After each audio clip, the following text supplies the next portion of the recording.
오늘 이 시간에는 하나님의 능하신 손 아래서의 겸손이라는 제목으로 말씀을 전하도록 하겠습니다. 지난 시간에 이어서 계속해서 하나님께서 우리에게 주신 이 귀한 공동체에 대해서 함께 생각해 보는 시간을 갖도록 하겠습니다.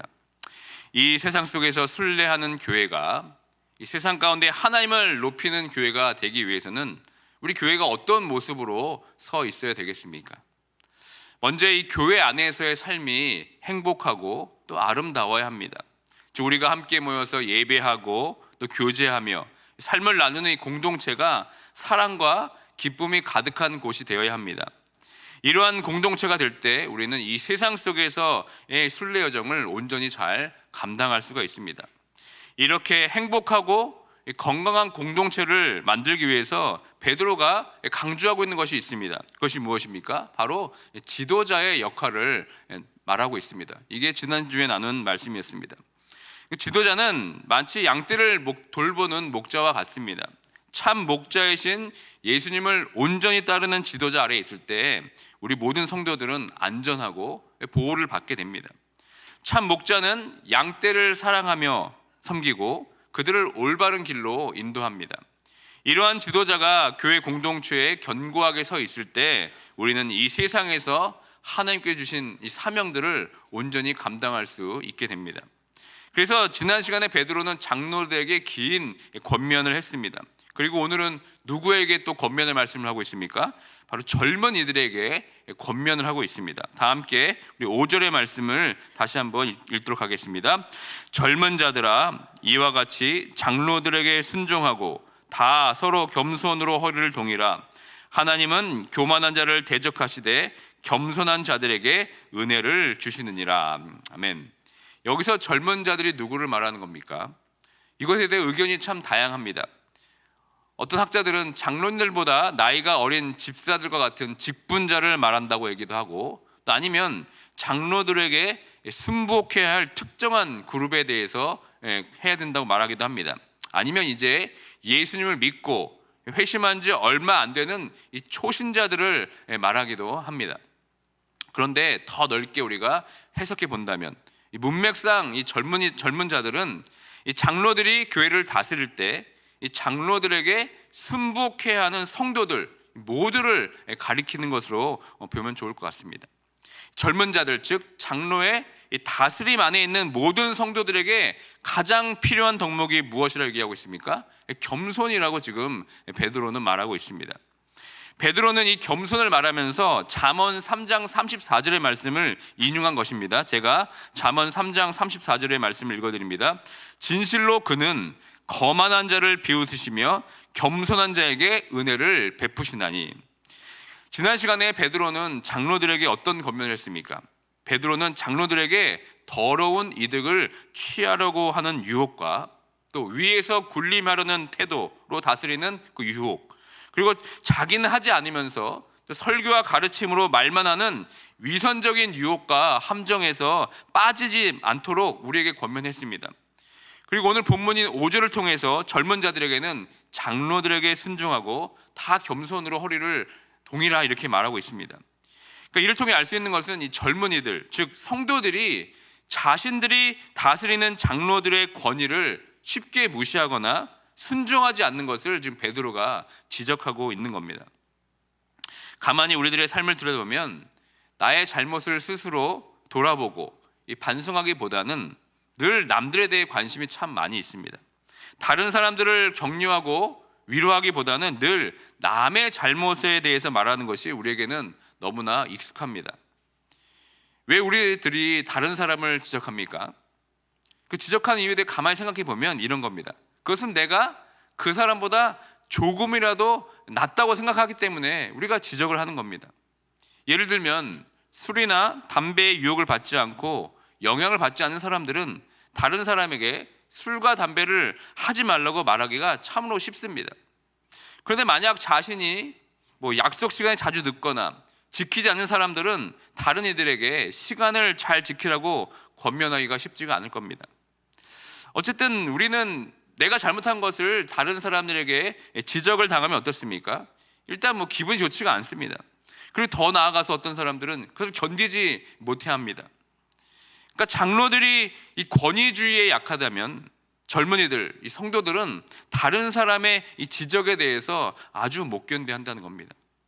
장로들이 어떤 권위주의, 어떤 위선적인 부분에 대한 약한 것만큼 성도들은 이 마땅한 권위에 대하여 순복하고 이 겸손을 유지하는 것이 약하다고 베드로는 이야기하는 겁니다. 그러니까 우리 성도들, 교회 안에 있는 모든 성도들은 다 이런 서로의 약점들이 다 있는 겁니다. 특별히 이 5절의 말씀, 하나님은 교만한 자를 대적하시되 겸손한 자들에게 은혜를 주시느니라. 이 말씀은 이 잠언의 말씀을 인용한 것인데 흥미로운 것이 있습니다. 보통 우리는 우리가 낮아지면 하나님께서 높이신다고 우리는 믿고 있습니다. 그런데 여러분, 이 말씀을 보면 어떻습니까? 반드시 그런 것이 아닙니다. 그것은 우리가 판단하고 결정해야 될 문제가 아니라는 겁니다. 겸손한 자들에게 은혜를 주시느니라. 이 말씀을 통해 우리가 무엇을 알 수 있습니까? 우리를 높이시고 낮추시는 것은 내가 무엇을 하기 때문에 높아지는 것이 아니라는 겁니다. 우리가 높아지고 낮아지는 것은 오직 하나님의 주권에 달려있다는 것을 우리에게 강조하기 위해서 지금 이렇게 말씀하고 있는 겁니다. 그러니까 진정한 겸손은 내가 낮아지면 하나님께서 높아주시겠지라는 그 기대를 버리는 것입니다. 하나님께서 높여주시든 아니면 낮춰주시든 그 하나님의 주권을 인정한 태도가 바로 겸손입니다. 내가 이만큼 섬기고 이만큼 낮아지면 하나님께서 이만큼 높여주시겠지라는 생각까지 버리는 것, 이것이 겸손이라고 말하는 겁니다. 그것을 깨닫는 것이 바로 하나님께 주시는 우리에게 주신 은혜라는 것입니다. 성도들은 하나님의 주권을 인정하고 하나님께서 요구하시는 그 겸손에 순종만 하면 되는 겁니다. 겉으로 보이는 친절과 부드러움의 겸손이 아니라 그 중심에 하나님의 주권을 인정하고 그 권위에 마음을 다해 순종하는 성도가 진정한 겸손이라고 베드로는 우리에게 말하고 있습니다. 그러므로 장로들은 탐심과 권위주의에서 벗어나기를 힘써야 하고, 이 젊은이들, 즉 장로의 권위에 그 지도 아래에 있는 모든 성도들은 하나님께서 허락하신 그 장로들의 권위에 겸손하게 순종을 해야 합니다. 이런 기초 아래에 있을 때 교회는 화목하고 평안 가운데 이 세상에서 강건하게 서 있을 수가 있습니다. 이것이 하나님께서 원하시는 공동체인 겁니다. 이제 베드로는 교회 안에서 장로들과 젊은이들 모두에게 또 하나의 권면을 말씀하고 있습니다. 다 함께 우리 6절의 말씀을 함께 읽도록 합니다. 그러므로 하나님의 능하신 손 아래에서 겸손하라. 때가 되면 너희를 높이시리라. 이 말씀은 장로들과 성도들 모두에게 주어지는 권면의 말씀입니다. 하나님의 능하신 손 아래에서 모두가 다 겸손하라고 베드로는 말합니다. 이 권능의 손 아래서 낮아지라는 것이 지금 최선이라고 우리에게 말하고 있는 겁니다. 때가 되면, 즉 우리의 때가 아니라 하나님의 때에 하나님의 뜻에 따라서 우리를 높이시겠다고 지금 말씀하고 있습니다. 오늘 말씀이 겉으로는 장로들과 젊은 자들의 어떤 갈등으로 비춰서 보이는 것 같지만, 사실은 이 말씀은 우리 내면에 가지고 있는 이 하나님의 어떤 불신앙의 문제를 지금 지적하는 말씀입니다. 왜냐하면 장로들이 가지고 있는 권위주의는 진정으로 권능을 가지신 그 하나님 앞에서 굴복하지 않는 태도이기 때문에 그렇습니다. 이 교회 안에 참된 권위자는 장로들이 아닙니다. 예수 그리스도가 바로 유일한 권위이십니다. 그런데 예수 그리스도께서 이 세상 가운데 보여주신 모습은 어떻습니까? 예수 그리스도께서 우리에게 보여주신 이 권위의 모습은 우리가 생각하는 강압적이고 힘으로 보여주는 권위가 아니었습니다. 그분이 보여주신 권위는 요한복음 13장 14절에서 이렇게 우리에게 나타내고 있습니다. 제가 읽어드립니다. 내가 주와 또는 선생이 되어 너희 발을 씻었으니 너희도 서로 발을 씻어 주는 것이 옳으니라. 그러니까 예수님의 권위는 오히려 제자들 앞에서 무릎을 꿇고 섬기시면서 발을 씻겨주는 모습이었습니다. 그리고 이어서 요한복음 13장 16절에 이렇게 말씀합니다. 내가 진실로 너에게 이르노니 종이 주인보다 크지 못하고 보냄을 받은 자가 보낸 자보다 크지 못하나니. 그러니까 예수님 스스로도 자신의 권위를 내세우지 않으셨습니다.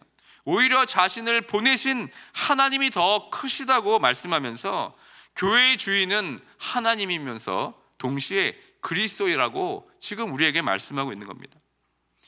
예수 그리스도께서 보여주신 권위는 우리를 죽기까지 사랑하셔서 섬김의 종으로 십자가에 오르신 것입니다. 그 권위로 우리가 구원을 받았습니다. 그런데 교회에 섬기는 리더들이 이런 낮고 낮은 섬김의 권위로 성도들을 다스리지 않고 오히려 세상적인 방법인 힘과 권력으로 성도들을 다스린다면 이것은 내가 그리스도보다 더 크고 내가 더 위에 있다는 것을 말하는 것이 아니겠습니까? 이것은 하나님께 대한 반역이고 범죄가 되는 겁니다. 또한 지난주에 살펴보았듯이 장로들이 양문을 향하여서 어떤 악한 의도로 접근하고 또 이득을 취하고자 하는 것은 단순한 도둑질이나 사기를 넘어서는 겁니다. 이것은 하나님께 대한 중범죄입니다. 왜 그렇습니까? 예수님께서는 무엇을 빼앗기 위해서 이 세상에 오신 것이 아닙니다. 도리어 섬기려 하고 자기 목숨을 많은 사람의 대속물로 주기 위해서 이 땅에 오셨습니다. 이것이 바로 예수님의 사명이었습니다. 그러므로 잘못된 권위로 성도들의 것을 함부로 빼앗고 대하는 것은 이 땅에 성도를 섬기러 오신 예수 그리스도의 권위를 무시하는 것이며 대적하는 것이 됩니다. 성도들도 마찬가지입니다. 교회에서 정당하게 세워진 질서나 절차를 무시하거나 경솔하게 여기고 교만한 태도를 보이는 것은 주권자이고 심판주이신 하나님의 권위에 대적하는 것입니다. 그래서 베드로는 오늘 이 하나님의 그 능하신 손을 언급하고 있는 겁니다. 이 능하신 손, 이 권능의 손은 성경에서 하나님의 그 주권과 능력과 영광의 특별한 임재와 인도하심이 있을 때 이 표현들이 사용되었습니다. 사람을 낮추고 높이시는 권능과 능력이 주님께 있다는 것을 우리에게 다시 한번 상기시키고 있습니다. 또 우리가 이 하나님의 능하신 이 권능의 손 아래에서 겸손하며 낮춰야 될 이유가 또 하나 있습니다. 그것은 무엇이냐면 바로 우리의 염려 때문에 그렇습니다. 우리는 언제 염려합니까? 염려는 보통 내가 감당해야 할 일이 있는데 그것이 내 힘으로 컨트롤되지 않고 나의 한계를 넘어갈 때 우리는 염려하기 시작합니다. 사실 내가 다 감당할 수 있는 상황이라면 염려가 되지 않습니다. 근데 여러분, 세상살이가 어떻습니까? 그렇지 않습니다. 만만치가 않습니다. 이 세상은 늘 우리에게 항상 크게 보입니다. 더군다나 이 그리스도인으로서 세상의 이 악과 이 세상의 풍파 앞에서 겪는 고난은 우리를 한계로 몰아놓고 늘 우리를 위축시킵니다. 이런 상황 가운데 베드로는 어떻게 우리에게 권면하고 있습니까? 하나님의 그 능하신 손을 믿으라고 말씀하고 있습니다. 전능하신 그 하나님의 손이 여전히 온 우주 만물을 다스리고 통치하고 계십니다. 바닷물이 그 경계를 넘지 못하듯이 이 사단의 괴롭힘과 이 악의 풍랑도 모든 이 전능하신 하나님의 손의 통제 아래에 있습니다. 우리가 예수 그리스도를 선한 양심으로 따를 때 당하는 고난도 마찬가지입니다. 이 하나님의 권능의 손 아래 다 그 고난도 포함되어 있습니다. 결국 우리의 그 고난도 능히 선한 것으로 바꾸는 것이 바로 하나님의 권능의 손인 겁니다. 이 모든 일이 하나님이 정한 때에 하나님이 정한 분량만큼 허락된 것입니다. 그러므로 우리가 우리 삶 가운데 특별히 십자가의 길을 가다가 겪는 고난 앞에서 지나치게 염려하는 것은 오히려 여러분 불신앙에 가깝습니다. 전능하신 하나님께서 이 모든 것을 통제하고 계시며 주관하고 계시기 때문에 그 하나님을 신뢰하지 못하며 염려하는 것은 여러분 불신앙에 가까운 것입니다. 그런데 우리는 그 염려 때문에 자주 하나님을 의심합니다. 그 하나님을 신뢰하기보다는 끊임없이 우리는 걱정과 염려를 합니다. 한 번은 제가 아이들과 쇼핑몰에 갔습니다. 이 캘리포니아에 있다가 오니까 겨울에 옷이 없어서 아이들에게 옷을 사주기 위해서 갔습니다. 그런데 아이들이 옷을 샀는데 괜히 저와 제 아내의 눈치를 보는 것을 느꼈습니다. 어떤 눈치냐면 이 옷이 너무 비싸지 않냐라는 눈치였습니다. 그런 느낌을 받을 때 제 기분이 어떻습니까? 그래, 알아서 싼 거 잘 골라라. 참 기특하다. 여러분 그럴 것 같습니까? 저는 그런 아이들 눈치를 보니까 괜히 기분이 안 좋았습니다. 좀 자존심도 상하는 것 같고, 아니 내가 사줄 수 있는 능력이 있는데 왜 아이들이 이렇게 염려하지? 아이들은 날 믿지 못하는 건가? 그런 생각 때문에 마음이 편치가 않았습니다. 그러니까 제가 바라는 것이 무엇입니까? 아이들이 입고 싶은 거 잘 사고 추운 겨울 동안 감기 걸리지 않고 학교 열심히 다니면 되는 겁니다. 그게 바로 자녀들이 할 몫이고 각자 위치에서 자신에게 주어진 일들을 서로 잘 감당하면 되는 겁니다. 그런데 아이들이 그것 말고 그냥 쓸데없이 우리 집에 뭐 가게를 걱정한다든지 뭐 집값, 뭐 전기세, 수도세 같은 걸 염려한다면 그것은 이 부모님에 대해서 신뢰하지 않는 것이나 마찬가지가 아니겠습니까? 더 나아가서 부모님들을 무시하는 것이 아니겠습니까? 이 성도들도 마찬가지인 것 같습니다. 우리의 몫은 무엇입니까? 우리를 구원해 주시고 우리 인생의 주인이신 그 하나님을 신뢰하고 그 하나님을 사랑하면 되는 것입니다. 이게 바로 성도의 본분입니다. 그 외의 모든 것들은 여러분 다 하나님께 맡기시면 됩니다. 마치 아이들이 학교에서 열심히 공부하고 학생으로서의 본분을 다하고 그 외의 것들, 즉 먹여주고 재워주고 입혀주는 것은 다 부모님들의 책임이고 부모님들의 몫입니다. 그러니까 성도는 그것을 믿고 하나님의 그 능하신 손만 믿고 우리는 나아가면 됩니다. 성도가 하나님의 자리에까지 올라설 필요는 없습니다. 성도는 성도고 하나님은 하나님이십니다. 성도가 하나님의 자리에까지 올라가서 하나님의 몫을 하려고 해서도 안 됩니다. 그것은 겸손이 아니라 오히려 교만인 것입니다. 하나님의 일은 하나님 자신만이 할 수 있는 일입니다.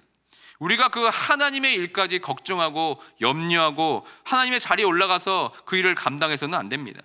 우리는 우리에게 맡겨진 일에 최선을 다하고 그때 어쩔 수 없이 발생되는 여러 가지 염려들만을 하나님께 내어드리면 되는 겁니다. 그래서 베드로는 그 염려를 어떻게 하라고 말씀하고 있습니까? 우리 7절의 말씀을 다 함께 찾아서 읽겠습니다. 너의 염려를 다 주께 맡기라. 이는 그가 너희를 돌보심이라. 아멘. 여기서 말하는 염려는 우리가 흔히 말하는 미래에 대한 불확실함, 아니면 건강, 재정에 관한 어떤 세상적인 염려가 아닙니다. 이 염려는 우리가 베드로전서에서 계속 말하고 있는 교회가 그리스도를 쫓아서 선한 양심으로 살아가게 될 때 이 세상에서 겪게 되는 고난에서 생기는 염려를 말하는 것입니다. 이 구절에서 특별히 맡긴다라고 해당하는 헬라어의 단어의 의미는 문자적으로 보면 던지다라는 의미를 가지고 있습니다. 즉 우리의 염려의 무거운 짐을 주님께 던져버려라라는 의미입니다. 이 뜻은 전적으로 하나님을 의지하는 것을 말하는 겁니다. 하나님께 모든 책임을 넘기고 해결해 주시기를 바라라는 겁니다. 그리고 그 무거운 짐을 주님께 던지고 나는 자유를 얻겠다라는 의미입니다. 그 염려로부터 해방되어서 평안을 누리게 된다는 뜻이 됩니다. 우리의 짐을 맡길 때 주님께서 이 짐에 대해서 어떻게 생각하실 것 같습니까? 아이고 또 가져왔냐? 라면서 우리를 핀잔하지 않으십니다. 오히려 그 무거운 짐을 즐겁게 기꺼이 받아주십니다. 마치 사랑스러운 우리의 자녀들이 학교를 마치면서 무거운 가방을 들고 올 때 여러분 어떻습니까?